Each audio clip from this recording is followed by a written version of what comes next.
Пријава за семејно насилство предходела нападот од балкон на Ивана и незината 6-годишна ќерка Катја, а незиниот сопруг Стојанче Јовановски уапсен и се гони за неколку кривични дела. На 2 март била примена пријавата за расправија меѓу сопружниците, пошто полицијата се упатила на лице место, а Ивана изјавила дека немало физички контакт меѓу неа и незиниот сопруг, дека се работело за недоразбирање, не бара поведување на постапка и дека брачните односи ги решава преку барање за развод.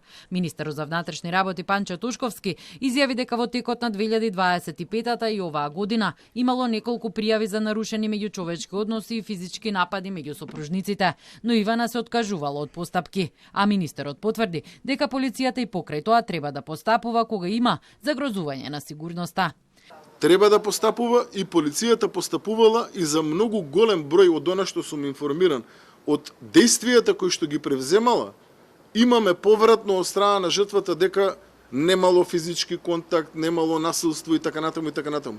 Дозволете ми, јас не тврдам дека полицијата постапила совршено во изминатиот период од година, 2, 3, колку што траела сето ова кое што се случувало претходно. Истрагата ќе ја спроведеме максимално во детали и ќе утврдиме се што е од значење за истата. Иако кај Ивана немало телесни повреди и кобниот ден се откажала од постапката, сега полицијата има и видео од денот на незината смрт, како Јовановски ја удира. Министерството за внатрешни работи има обезбедено видеозапис, каде што јасно и недвосмислено се гледа како сторителот, сопругот, ја удира жртвата. Не можам да кажем кога е точно, но тоа е сигурно истиот ден. На Јовановски засега му се ставаат на товар наведување за сторување на самоубиство, нанесување на телесни повреди поврзани со семејно насилство и загрозување на сигурноста. Обвинителството врши детален претрес на станот, кој веднаш по увидот е запечатен и обезбеден. Според првичните сознанија, во моментот на настанот починатата и малолетното девојче биле сами во станот, заклучени од внатрешната страна. Денеска по наредба на јавниот обвинител се вршат распити на повеќе лица кои имаат определени сознанија, се врши екстракција на податоци од мобилните телефони и се обезбедуваат снимки од видеонадзор и други снимки од неколку локации.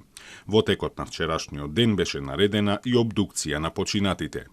Министерството за социјална политика изврши вонреден инспекцијски надзор во Центарот за социјални работи Скопје. За прв пат сопружниците биле евидентирани во Центарот лани на 7 октомври по барање на Основниот граѓански суд за постапување по тужба за развод. На 2 февруари годинава примили допис од МВР за настан од 19 декември за физички напад на сопругот врз сопругата. Оттаму велат дека нема да дозволат институционални слабости да останат неадресирани. Заштитата на жртвите на насилство и превенцијата од семејно насилство се врвен приоритет и инспекцијскиот надзор е во тек, а по неговото завршување Министерството транспарентно ќе информира јавноста за наудите и за понатамошните мерки. Министерството будно ќе го следи случајот и ќе преземе се што е во негова надлежност за да се обезбеди целосна одговорност и зајакнување на системот на заштита. Против Јовановски имало и 10 кривични пријави за насилен криминал, имотни деликти, недозволена трговија со дрога.